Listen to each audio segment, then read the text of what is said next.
selon bu ñu sukkandikoo ci yenn ci bind yi am ci réew mi ñaari nationalité ku ko am en principe sa bokk day xaw a takk suuf. non soo mënoo bokk. loolu noo koy jàngatee. non c'est bu fekkee ne man je peux pas être candidat moo tax looloo tax mënuma nekk candidat hein, et je l'assume. kan yow waaw mais sinon j'aurais été candidat. Ah bon? Parce que ñii gisuma fi koo xamante ne oui parce que oui pourquoi pas. Quand je vois tout ce qui je dis si tout le monde est assez fou pour devenir président de la République, je peux pas faire partie de ces fous-là. Je suis fou aussi. C'est aussi simple que ça. Non, maintenant disons-nous les vérités. Bon, Karim Wade est né en France. Naissance de sol. Qui en fait en français. Ouais, d'accord. Naissance de sol selon les lois françaises. Qui en fait en français. 1er septembre. Mon Dieu. Ok. De mère française. Ok. De père sénégalais. Oui, d'accord. Oui. Son père n'est pas né je ne sais pas. S'il est né il n'est pas né dans une commune française. S'il était né dans une colonie qui appartient, comment dire, dans une commune, et il y avait 4 communes françaises. Oui, d'accord. Oui. Donc, Gorée, Saint-Louis, si je ne me trompe, Rufisque, Dakar. Oui, d'accord. Donc, Karim, s'il est français, il est français de sol, et peut-être français, mais loolu xaw ma si dara. Mais lu ma si xam mooy que bu fekkente ne il est français de sol et qu'il n'a pas renoncé à sa nationalité française. c'est ay moment yu ma ko naroon renoncer. dafay jafe si moom mën ko renoncer tey. mais man wax bi yëpp c'est que man ba léegi xalaatuma que Karim bokk si présidentielle bi. je l'ai dit à plusieurs reprises. je vois mal Karim Wade, pour qui j'ai un énorme respect, beaucoup d'affection même. Mais pourquoi? Mais parce que tout simplement, Karim Wade, venir voir les Sénégalais à 4 mois des élections et dire aux Sénégalais, je veux être votre président, Karim Loukadef. Vous pensez? Ah, il a une haute estime du Sénégal et des Sénégalais. Et de lui-même aussi. Parce qu'il a souffert. Alors qu'on annonce pour bientôt son retour. Les gens annoncent son retour depuis, comme Mathusalem. Tout le monde dit tout le temps, il vient, on ne l'a pas vu. Karim aujourd'hui, c'est... Voilà, on en parle beaucoup, mais moi je suis convaincu que Karim ñëw toog xool Sénégalais à 4 mois. 4 mois élection ñëw ne leen oui vous allez devoir voter pour moi parce que je suis le meilleur profil qu'il y a ici et je suis le candidat qui va vous sortir. Mais avant de venir, il y a ces partisans ñu ngi koy baliser le terrain. Mais ces partisans, ils sont 400 000, ils vont... 400 000. Oui, ils sont 400 000, 500 000. Peut-être qu'il peut en rajouter un ratio assez qui. Il y a minimiser l'électorat de PDS. Non, mais bon, je veux dire, de PDS, on ne l'a pas vu en 2019, à la présidentielle. Il dit revenir en force. Ben voilà, mais ça, c'est à la présidentielle qu'on va le savoir. Lan mooy chance am finalement. Non, moi, c'est pas que je parle de chance, mais moi je ne vois pas Karim venir dire aux Sénégalais je veux être votre président. C'est trop court. Le timing quoi. Le timing est trop court et qu'est-ce qu'il va dire? Qu'est-ce qu'il va nous dire dans un environnement qui n'est pas facile? ñu ngi ci jamono boo xamante ne nga wax nit sax lu c'est-à-dire dëgg bi dafa jafe nit yi duñu la dégg parce que réew bi dafa nekk ci benn situation bu complexe.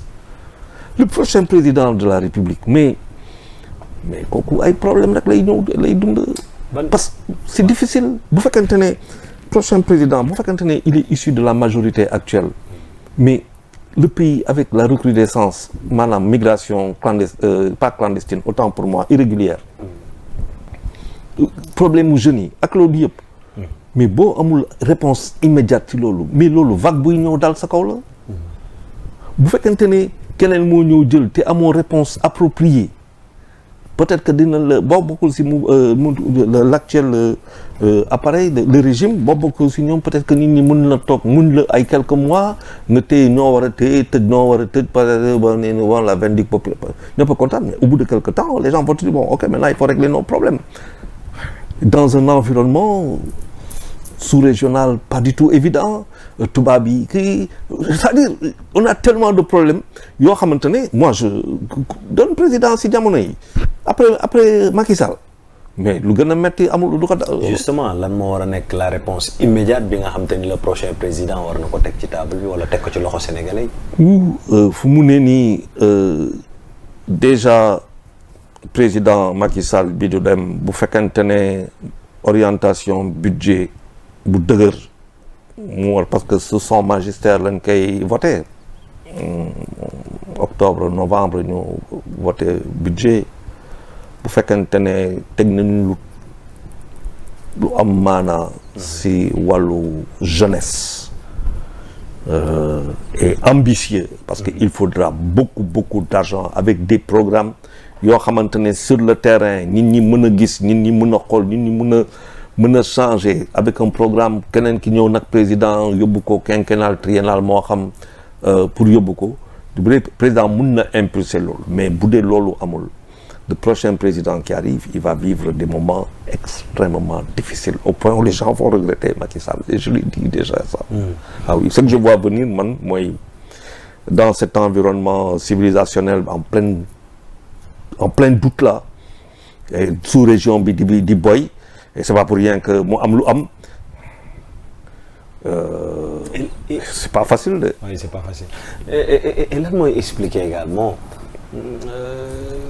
jusqu'à présent quelques jours ñuy war a dem ci ay parrainage wala quelques mois wala quelques heures tout dépend de nu ñu ko mën a woowee mais ay waxtu rek des ñu yegg ci période boobu noonu la mouvance présidentielle mënul am candidat wala mënuñu ko xam. Mais boobu ça me surprend pas.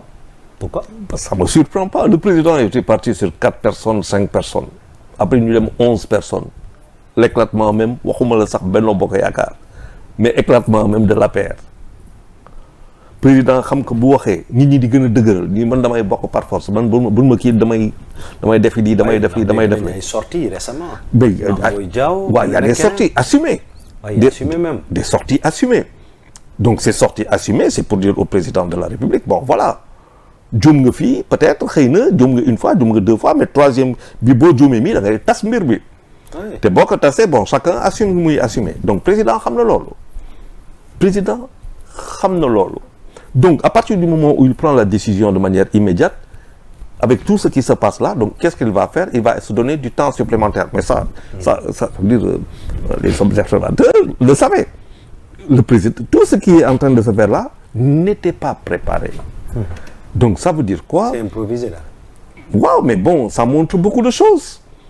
Il y avait beaucoup qui n'avaient pas compris que le président Mounoul Bok, ça a été la grande erreur de Benno Bokk Yaakaar.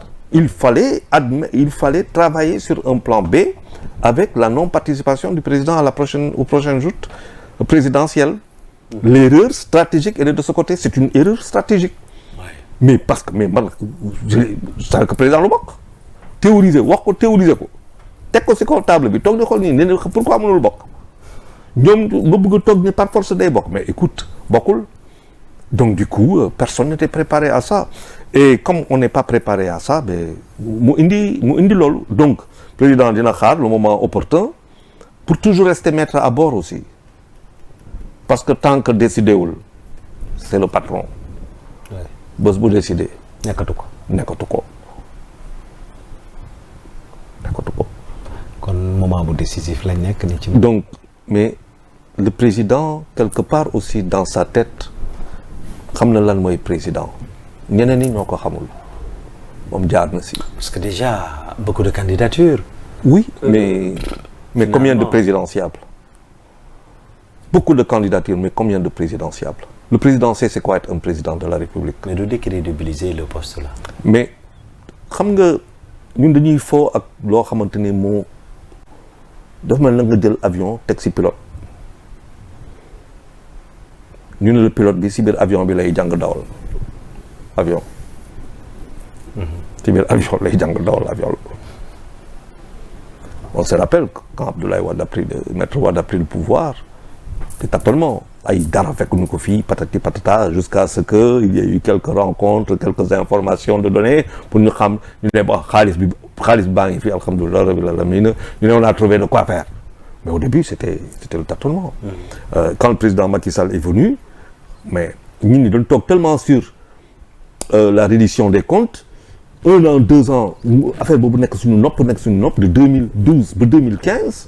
affaire bi nekk tellement suñu nopp que ça cachait par ailleurs yenn tâtonnement yoo xamante ne amoon na fi encore que le président Macky Sall avait été premier ministre. Ministre de l'Intérieur, président de l'Assemblée nationale. Donc quand même à des niveaux yoo xamante ne kii na ko donc ça l'a aidé certainement mieux encore moom ça l'a aidé davantage lui que ça a aidé le président Abdoulaye Wade, maître Abdoulaye Wade, qui n'avait été que ministre d'État. Donc le prochain président qui arrive, imagine, il y a aujourd'hui le meilleur conseiller. On a des situations politiques. On peut parler de Sonko, on peut parler de n'importe qui, mais il y a une seule personne au Sénégal qui sait quelle est l'importance de ce poste stratégique, cette fonction, et pour tous les Sénégalais, c'est le président Macky Sall. Pourtant, le président Macky Sall, on a vu tey jii benn sortie boo xamante ne Seydi Gassama mu ngi koy def mu ne Abdou Diouf ne prenait pas ses adversaires politiques pour des ennemis. Donc foofu mu ngi clash le président Macky Sall di wax ne il est tout à fait moom contre sa façon de faire. Gis nga l'entourage d'un président, ça doit être un entourage dans lequel on peut compter des humanistes. Dafa am solo. Abdou Diouf, président Abdou Diouf, dafa amoon moment def naa waxoon naa ko fii am na bés boo xamante ne maître Abdoulaye Wade leader d'opposition war a dem Thiès affaire bi tar mu xam ne que bu jaaree Rufisque feu Mbaye Jacques Diop mu ngi ko fay xaar. Mais faut voir ce que le président de la République a fait. Il a fait un jalonnement pour éviter Caillasse.